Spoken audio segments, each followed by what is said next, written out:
تو انہوں نے یہ کہا. پھر بلاول ظاہر جارحانہ تھے, انہوں نے کہا جی ہم کرسی سے پکڑ کے گھسیٹ دیں گے. مگر اس وقت جو ظاہر اسٹیٹس کو کا معاملہ ہے, کوئی یہ نہیں کہہ رہا کہ اپوزیشن کی اتنا پریشر ہے کہ عمران خان صاحب استعفیٰ دے دیں گے. عمران خان صاحب نے آلریڈی اسٹیبلشمنٹ کو کہہ دیا کہ میں تو بات نہیں کروں گا, اسٹیبلشمنٹ کے پاس کوئی چوائس ہے نہیں. بالکل. تو اب اس صورتحال سے کیسے نکلا جائے گا؟ ہم اپنے سینئر تجزیہ کار, سپر سینئر تجزیہ کار وسعت اللہ کے پاس آتے ہیں. جی سر. بات یہ ہے کہ جب یہ سیگمنٹ ڈیسائیڈ ہو رہا تھا مجھ سے کیا پوچھا تھا کہ تم اس طرح کی باتیں کرو گے؟ یہ کیا بات سر, کبھی کبھی سرپرائز ایلیمنٹ آف سرپرائز بھی. یہ کیا بات ہے؟ جب مطلب جلسہ بھی آپ سے پوچھ کے کیا جائے. کیا تم لوگ مجھے جھاڑ پہ چڑھا رہے ہو کہ جی سینئر نہیں چڑھا دیا ہے. تو ہیں سر, اب تو آپ کالمسٹ ہیں سر, معروف. مجھے کیا کہنا ہے بتا دیں. آپ کہیں کہ جناب اس صورتحال سے کیسے نکلیں گے؟ ہم تو خود نہیں نووارد ہیں صحافت میں. یہ ابھی جو مبشر زیدی نے ایک بڑا پرمغز قسم کا تجزیہ پیش کیا, تجزیہ تو دیا ہی نہیں ابھی تو میں سر. ابھی تو تجزیہ نہیں, ان کا تجزیہ اسی طرح کا. نہیں سر, یہ تو میں نے تو خبر دی ہے. اچھا اب آپ تجزیہ دیں. نہیں میں کیوں دوں, میں تو آپ سے پوچھ رہا ہوں سر. چلیں آپ دے دیں. نہیں میرے پاس ہے ہی نہیں. نہیں دیکھو, اوکے فائن, میں یہ کہہ سکتا ہوں یار, چلو ٹھیک ہے یہ تو آنے والا وقت ہی بتا. یاد رکھنا کسی رئیس کے ساتھ پالا پڑا تھا آپ کو. آپ کا اینڈ گیم کیا ہے؟ ٹھیک ہے, لانگ مارچ کر دیا آپ نے, فرض کرو حکومت تو نہیں گرنے والی نا یار. تو مطلب میرا خیال ہے, اور میرا خیال ہے کہ شاید ان کو بھی پتا ہے. دیکھو اگر جو باتیں آپ کر رہے ہیں ہم سب کر رہے ہیں, تو ایسے تو ہو ہی نہیں سکتا کہ ان کو نہیں پتا ہے نا. حکومت نہیں گرنی, لیکن آپ نے اپنی ظاہر ہے کہ پروٹیسٹ رجسٹر بھی کرانی ہے کہ سر ہم ایسا نہیں ہے کہ ہم بالکل ہی لیٹے ہوئے ہیں, ہمارے میں بھی ابھی دم ہے. میکسیمم پریکٹیکلی یہ کیا اچیو کرنا چاہ رہے ہیں, یہ مجھے سمجھ نہیں آ رہی. میکسیمم بس لانگ مارچ کریں گے. اور ان کا آج وہ رانا ثناء اللہ فرما رہے تھے کہ ہمارا یہ ہے کہ اسٹیبلشمنٹ جو ہے نیوٹرل ہو جائے, تاکہ وہ جو 2-3 بغل بچے دبا کے رکھے ہوئے ہیں قاف اور ایم کیو ایم, وہ اگر ہٹے تو وہ حکومت لیول پلینگ فیلڈ ہو, لیول پلینگ فیلڈ ہو. اور بات جو کبھی پاکستان کی تاریخ میں نہ ہوئی نہیں, کسی حکومت نے دی آج تک کسی کو لیول پلینگ فیلڈ, کوئی ممکن ہی نہیں ہے. تو پھر اس کا مطلب ہے وہی ہے نا ٹام اینڈ جیری کا کھیل, کے ٹام جیری کے پیچھے اور جیری جو ہے وہ آگے. ہاں تو مطلب کب تک چلے گا؟ مارچ تک چلے گا؟ نہیں دیکھیں, ہمیں فی الحال تو چلانا ہے نا 31 جنوری تک. ظاہر ہے یار, مطلب کچھ نہ کچھ تو کرنا ہے. 31 جنوری کی ہم نے بس آج کور کر لیا, اس کے بعد تو نہیں کریں گے. ایک ہفتے میں کچھ کرنے کی ضرورت نہیں ہے اس کے اوپر. صحیح بات ہے. تو سر آپ کا تجزیہ ہو گیا آپ کا؟ نہیں ابھی آپ مشکل سے 2 لفظ تو یار مجھے کچھ سمجھ میں ہی نہیں آ رہا نا کہ کیا کھچڑی پک رہی ہے. تم لوگ ظاہر ہے تم تو حلیم میں سے الگ الگ چنے بھی کر سکتے ہو, زیرہ بھی الگ کر سکتے ہو, بڑی الائچی بھی. مجھے یہ فن نہیں آتا. اور جب شروع میں یہ تحریک چل رہی تھی تب تک تو مجھے انٹرسٹ تھا اس میں, لیکن عام آدمی کی طرح جو ہے مطلب مجھے بھی کچھ نظر نہیں آ رہا کہ وہ تو ٹھیک ہے کہ ہلہ گلہ تو اپنی جگہ ہے, پر چاہ کیا رہے ہیں مطلب ایز اے عام آدمی. ظاہر ہے کہ میرے پہ ملک کی سیاست کا تجزیہ سب سے مشکل کام ہے نا, اس لیے کہ کل کا پتہ نہیں ہوتا کہ کون سا محمد علی دورانی کہاں پہ پیرٹ ہو جائے. لیکن مجھے باقی سمجھ میں نہیں آ رہا کہ ٹھیک ہے جسے جانا چاہیے, مطلب کیوں جانا چاہیے, اس کے بعد کیا ہونا چاہیے, آپ کا اپنا جو سلسلہ کیا ہے. ویسٹ میں تو یہ سمجھ میں آتا ہے کہ وہاں ایک روایت ہے جمہوریت کی کہ جی جو اپوزیشن پارٹی ہوتی ہے اس کی باقاعدہ ایک شیڈو کیبنٹ ہوتی ہے جو اپنے اس سسٹم میں بالکل کام کرتی ہے کہ جسٹ ان کیس اگر کل ہم اقتدار میں آ جائیں تو ہماری پالیسی یہ ہوگی اور اس کو اس طرح ایگزیکیوٹ کیا جائے گا. یہاں شیڈوز تو ہوتے ہیں, لیکن کسی پارٹی میں یہ توفیق نہیں ہوتی کہ وہ شیڈو کیبنٹ کے طور پہ جو ایکسپرٹس ہیں ان سے ان پٹ لے اور پھر پالیسی بنائے. تو اندھا تو نے ٹٹولا میں نے ٹٹولا یہ ہے, چل بھائی ہاتھ میں ہاتھ ڈال آگے چلتے ہیں.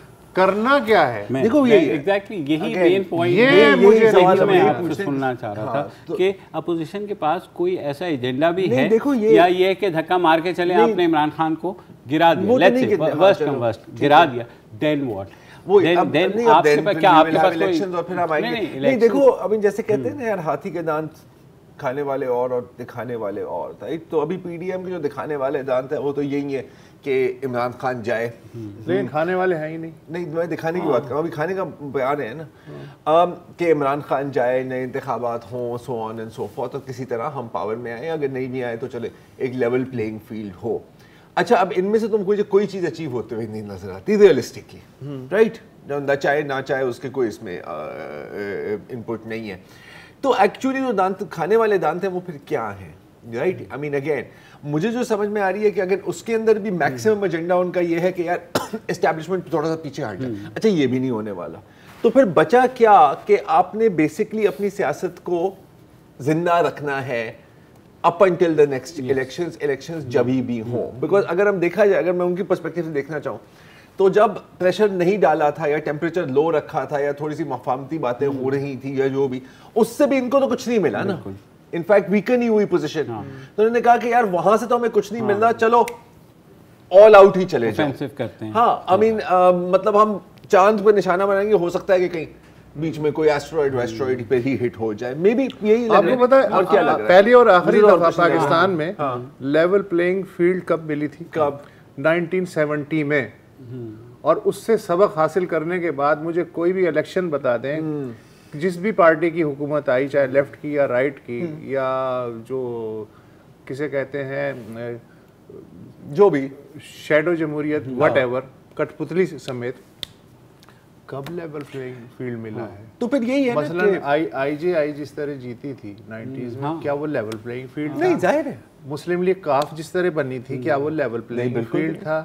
اس کے بعد 2008 کے جو الیکشن ہوئے تھے اور اس میں کاف کو سائٹ پہ کر کے باقی کو چانس دیا گیا, کیا وہ لیول پلینگ فیلڈ تھا؟ دیکھو وہی ہے نا کہ نہ آپ کو نہ وزیر اعظم ڈیزائن کرنا ہے, نہ نئے الیکشنز ہونے ہیں میرے نہیں خیال, اور نہ ہی آپ کو لیول پلینگ فیلڈ بنتی ہے. اور میرا خیال ہے کہ اگر ہمیں اس بات کا پتہ ہے تو ان کو اچھی طرح سے اس بات کا پتہ ہے, انفیکٹ ہمارے سے بہتر پتہ ہے, let's be realistic about it نا.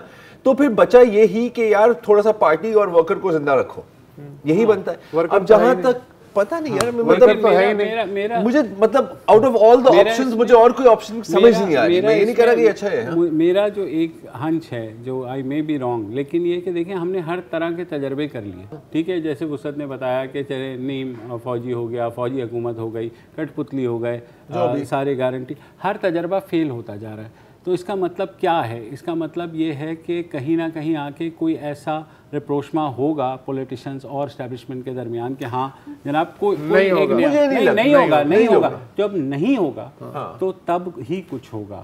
مسئلہ یہ ہے کہ مجھے جو خدشہ یہ لگ رہا ہے کہ after the long march we would see confrontation, اور کنفرنٹریشن جب ہوگی تو وہ مسئلہ ہوگا. کنفرنٹیشن بھی کس قسم کی کنفرنٹیشن؟ کنفرنٹیشن میں بہت چیزیں آ سکتی ہیں. کنفرنٹیشن میں دیکھیں اگر تو اسٹیبلشمنٹ پیچھے کھڑی رہی تو ظاہر ہے اسٹیبلشمنٹ بھی ہٹ ہوگی اس تنقید کے اوپر.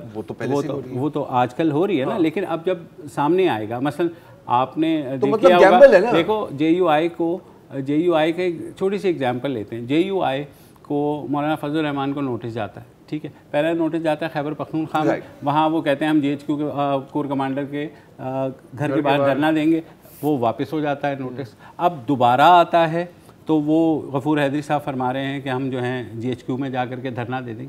تو اتنی کھل کر اگر بات ہو رہی تو میرے خیال میں یہ اسٹیبلشمنٹ کے لیے بھی فکر کی بات ہے. یہ کوئی وہ بات نہیں ہے کہ ہر دفعہ کی طرح یہ چیزیں کنٹرول ہو جائیں گی. تو میرے خیال میں جو لانگ مارچ کے بعد کی سچویشن ہے وہ تھوڑی سی خراب نظر آ رہی ہے, انپریڈکٹیبل ہے. اف ناٹ اگر کوئی کہہ سکتا ہے کہ یار میں 100% بتا رہا ہوں آپ کو کہ یہ ہوگا وہ ہوگا, میرا خیال ہے کہ ایسا نہیں. اچھا ایک کی بجائے دوسرا تو آنے سے رہا, البتہ کیوس.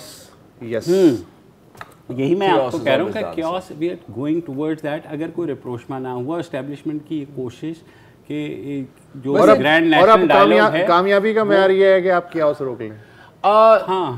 تاریخ کو پاکستان کی تاریخ کو دیکھتے ہوئے ہم کرائسس کو اسی وقت ہینڈل کرتے ہیں جب وہ آؤٹ آف کنٹرول, جب وہ سر پہ ہوتا ہے, جب وہ سر پہ ہوتا ہے, یا جب وہ کرائسس ہمارے کام کا نہیں رہتا. یہ بھی ہے, یا کرائسس ہمیں ہینڈل کر لیتا ہے, یہ بھی ہوا ہے. صحیح بات. تو اسی کرائسس پہ جو ہے ایک فوراً بریک لینی پڑ رہی ہے, اس کے بعد واپس آتے ہیں.